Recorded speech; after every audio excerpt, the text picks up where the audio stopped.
Bienvenido a una nueva entrega de la entrevista exclusiva de Imparcial RD con ustedes su servidor Ruperto Ali. Hoy tenemos una entrevista especial porque nos hemos trasladado hasta la oficina de Valgavila Riverón, quien es un experto en temas fronterizos, y estaremos tratando la llegada de los policías kenianos a la vecina isla de Haití. Bienvenido, Valgavila. ¿Cómo te Gracias, Ruperto. Gracias a Imparcial RD, a todo el país y al mundo. Sumamente encantado de estar contigo y con todos tus seguidores. Bueno, Valgavila, estuvimos viendo esta semana cómo la llegada de 400 policías haitianos a Haití y cómo eso va a impactar en esa vecina isla. ¿Usted cree que esta llegada de estos policías, a pesar de que Barbecue, como se le conoce, había dicho que estaba dispuesto a dialogar por la llegada de esta persona, pero las autoridades haitianas entendieron que no, le dijeron que no, y él le ha declarado la guerra a estos llegados kenianos? ¿Cuál es tu opinión con referente al tema? Mira, es que si el gobierno provisional en Haití adopta esa posición de negociar o de flexibilizar frente a lo que ha sido los niveles, la exacerbación de la violencia armada, de las pandillas armadas, entonces estaría relegando a lo que es su posición de recuperar el terreno perdido, de restablecer la paz, la tranquilidad y el sosiego en territorio haitiano. ¿Y qué ha dicho el primer ministro haitiano Gary Conil?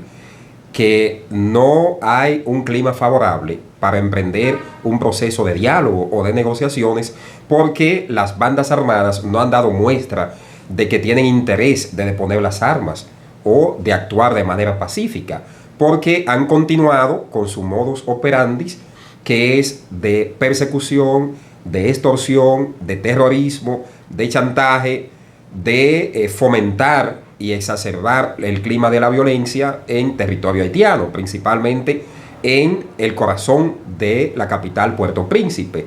Y bajo esas condiciones es que ante ese mensaje, ese petitorio de uno de los principales líderes de pandillas, Jimmy Cherisier Barbecue, de la coalición del G9, le manda un emisario: bueno, quiero negociar, quiero dialogar. Pero esa no era la posición de Barbecue hasta hace 3 semanas. La posición de Barbecue era desafiante.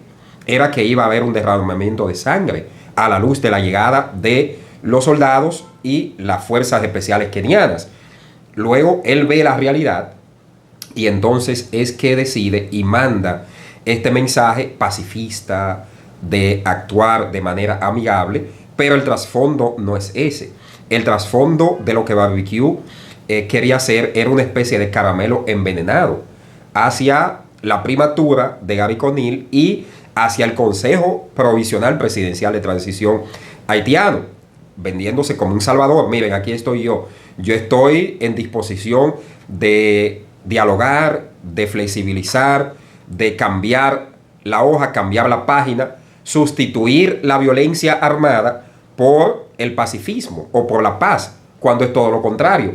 Pero mientras tanto seguían asesinando, seguían desplazando a cientos de miles de haitianos de sus casas civiles, seguían violando a las niñas o siguen violándolas, siguen impidiendo que acudan libremente a las escuelas, que acudan a los hospitales, que los comercios, los pequeños negocios puedan desarrollarse libremente. Siguen saqueando los bancos, siguen atacando el aparato estatal haitiano. Entonces, ¿cuál es la facilidad o cuáles son las condiciones mínimas existentes para que se lleve a cabo un proceso de diálogo o de negociación que permita poner freno a esa violencia armada, que no sea con una intervención con apoyo especializado a través de lo que es el despliegue de la misión internacional de apoyo a la seguridad de Haití, más liderado por Kenia, con el apoyo de la ONU, Estados Unidos, la Organización de Estados Americanos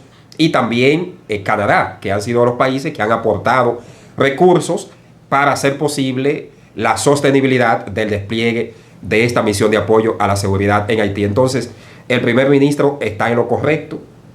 de decir, primero depongan las armas. Cuando ustedes den muestra de que quieren negociar, de que quieren dialogar, primero depongan las armas, entreguen las armas y entonces después vamos a ver qué hacemos. Si es posible, si existe un clima de favorabilidad para podernos sentar en la mesa del diálogo.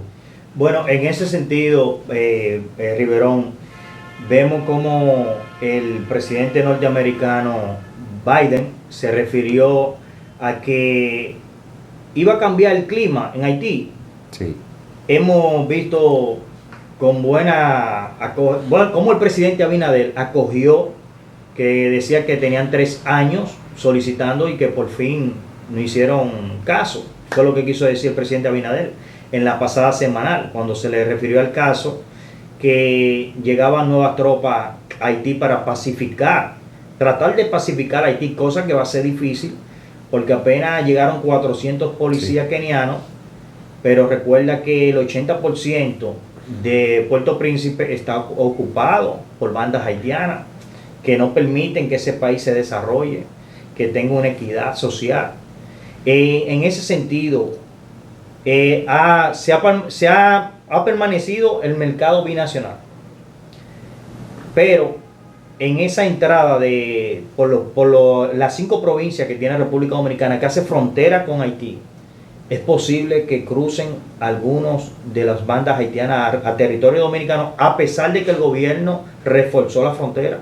Mira, comenzaste diciendo que el presidente Abinader elogió la llegada del primer contingente de las fuerzas kenianas a Haití. El presidente Abinader, debo decir que eso ha sido un abanderado de este proceso, porque ha llevado la voz cantante, ha sido uno de los mandatarios más interesados de América Latina para que Haití recobre su normalidad y se restablezca la paz y el clima social de estabilidad que debe tener cualquier país para encaminarse hacia su desarrollo.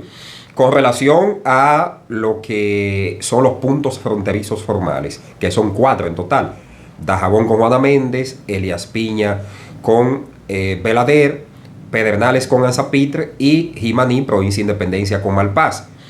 Actualmente la seguridad está reforzada. Hay un despliegue extraordinario de militares, unidades vehiculares blindadas, también de vigilancia marítima, porque hay 2 zonas, 2 de las provincias fronterizas colindantes con Haití, que tienen puntos marítimos, que son Pedernales y Montecristi.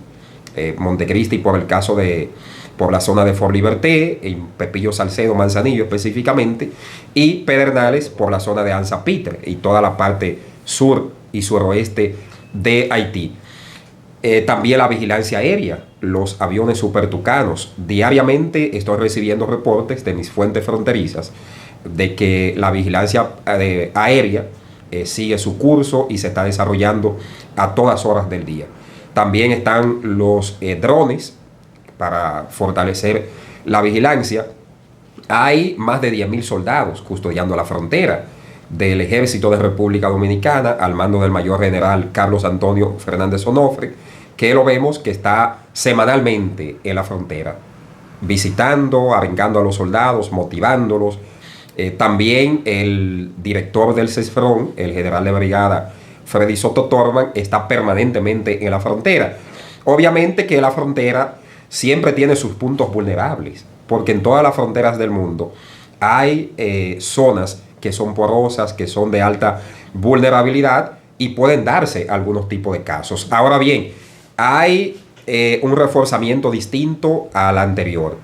Hemos visto cómo hay un despliegue notorio por parte de lo que son las entidades militares, las Fuerzas Armadas y también los organismos de inteligencia, que es muy importante la parte de inteligencia, las informaciones, las investigaciones, dada la vulnerabilidad y dado también la llegada de este primer contingente de 1.000 como primera partida, 400 que llegaron, luego completar 1.000 y llegar hasta 1.500, que es la cifra general que va a enviar Kenia como país líder de esta misión de apoyo a la seguridad. En este caso, hemos visto cómo el Ministerio de Defensa está implementando inteligencia artificial, Sí. inteligencia nocturna, con visión nocturna.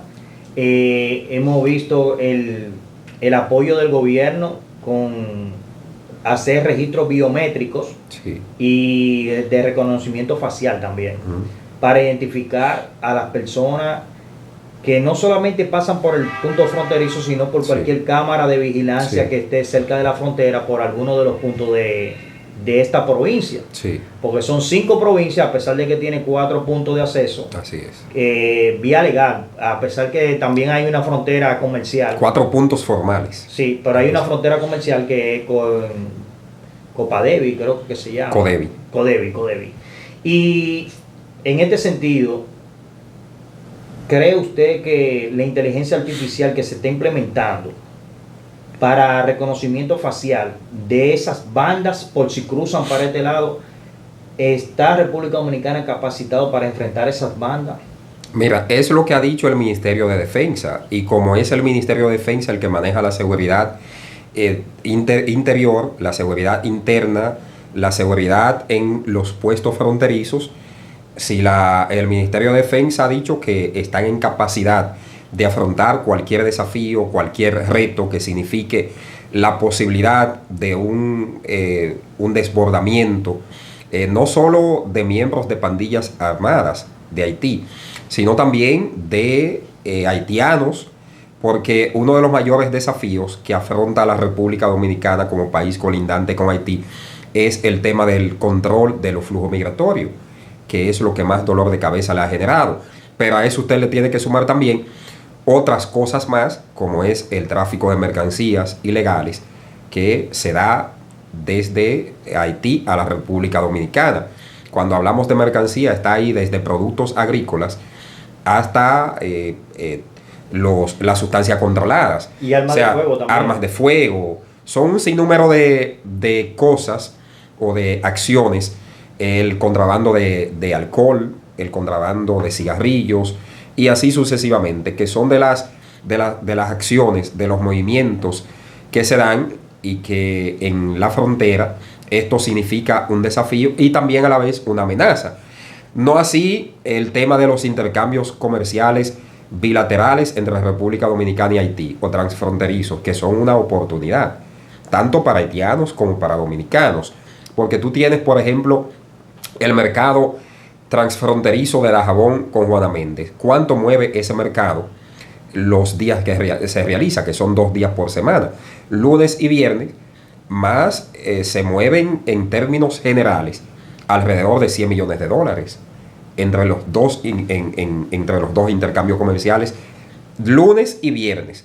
Y a eso usted le suma los demás mercados, el de Elías Piña, el de Pedernales, el de Jimaní, Provincia Independencia, y le dará una gran cifra a ustedes. Entonces, son una oportunidad, son de alto impacto para el fortalecimiento, el desarrollo y la sostenibilidad económica, no solo de los pueblos fronterizos colindantes, tanto del lado haitiano como del lado dominicano, sino para la economía de ambos países, porque tan solo el pasado 2023, la balanza comercial de pagos de la República Dominicana con Haití recibió una ganancia, se notó, de más de $815 millones. Y si te vas al año 2022, exacto, ahí está todo. Están los comercios, los intercambios comerciales en los pasos fronterizos formales, y están también las exportaciones desde territorio dominicano hacia Haití. En sentido general, son importantes mantenerse estos intercambios comerciales porque significan una espina dorsal de la economía de ambos países, y principalmente en los pueblos de la frontera que conviven de manera armoniosa, que desarrollan este intercambio comercial sociocultural por demás y a la vez socioeconómico. Ya para finalizar, Valgavila, una recomendación con referente a las nuevas autoridades que están en Haití, y una vez si se logra pacificar Haití, ¿usted cree, como experto en el tema, que se realicen unas elecciones que sean democráticas, que no sean apañadas por grupos y por empresarios interesados o por la jerarquía de Haití, que no quiere que ese país se pacifique. Mira, en Haití lo que son las políticas internacionales o la geopolítica y la geoestrategia que se aplica en Haití no se decide en Haití. Eso es bueno que lo tengamos claro. Se decide en otros países y se decide en otras instancias. Tú tienes, por ejemplo, la Comunidad del Caribe, la CARICOM, que quizás es el organismo internacional o regional, de integración regional, que más incidencia tiene en las decisiones políticas y el destino de Haití. A tal punto que cuando se conformó el Consejo Provisional de Transición, que actualmente gobierna en Haití, en el seno de donde se decidió, fue en el seno de la CARICOM, con la presencia del secretario de Estado norteamericano Anthony Blinken. Y ahí fue que le dijeron a Ariel Henry, que era el primer ministro anterior, no, ya usted perdió todo el apoyo popular, perdió el apoyo de una buena parte de la comunidad internacional y de otros países que lo desconocieron. Y entonces eso imposibilitó que Ariel Henry pudiera retornar a la primatura de Haití y tuvo que quedarse. Entonces hubo que buscar una salida negociada a lo que fue esta situación que llevó a este proceso de hoy, donde hay cierto nivel mínimo, se podría decir, de control político que reconoce los agentes internacionales, como es el Consejo de Transición Presidencial, que lo dirige Edgar Leblanc de manera provisional. Y entonces ellos designaron a un primer ministro, a Gary Conille, que ya tenía experiencia de Estado porque se desempeñó como primer ministro en el año 2011, durante el gobierno del expresidente Michel Martelly. Se le criticó su cercanía con los Clinton, eso no es un secreto para nadie, y los Clinton tienen una alta incidencia en las decisiones políticas de Haití. No solo los Clinton, sino también el Partido Demócrata de los Estados Unidos, que es el que actualmente gobierna.